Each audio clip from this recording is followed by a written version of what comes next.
মৃত্যুর আগের রাতে বন্ধু বান্ধবীকে বাসায় নিয়ে মাদক সেবন করছিলেন আলভির স্ত্রী ইকরা। এবার সিসিটিভি ফুটেজে ঠিক এরকমই দৃশ্য ধরা পড়েছে। ইকরার মৃত্যু এবার নতুন মোড় নিয়েছে। কয়েকদিন ধরেই শোনা যাচ্ছিল আলভির স্ত্রী ইকরা মদ এবং গাঁজা সেবন করতেন। তিনি মাদকাসক্ত ছিলেন। ইকরা যখন খুব বেশি ডিপ্রেস থাকতেন তখন তিনি বন্ধু বান্ধবকে ডেকে নিয়ে মাদক সেবন করতেন, পার্টি করতেন, চিল করতেন। এবার আলভি নিজেই এরকম একটি পোস্ট করে এই বিতর্কটা আরো উস্কে দিয়েছেন।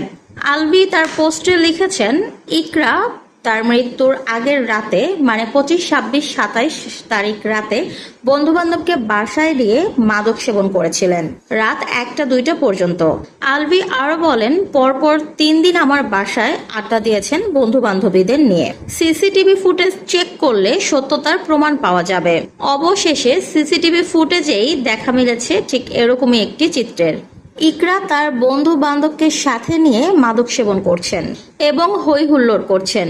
কয়েক সেকেন্ডের এই ভিডিওটি যেন ইকরার মৃত্যুর মোড় নতুন দিকে ঘুরিয়ে দিয়েছে।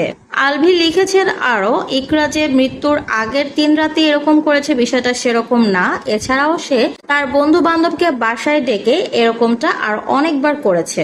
আমি শুটিং এর জন্য বাইরে থাকতাম, কিন্তু আমার ছেলে রিজিক এই সব কিছুই দেখতো। আমি আসার পরে এই সব কিছু রিজিকই আমাকে বলতো। ছোট বাচ্চাটার মনের মধ্যে তখন কি চলতো বুঝতে পারছেন আপনারা?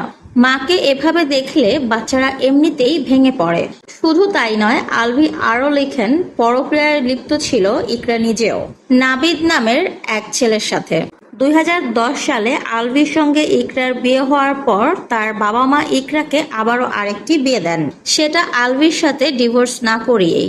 দ্বিতীয় বিয়ের কয়েকদিন পরে আবার ইকরা আলভির কাছেই ফিরে আসে। সবকিছু ভুলে ইকরাকে ক্ষমা করে দিয়ে আবারও আলভি ইকরার সঙ্গে সংসার করেন।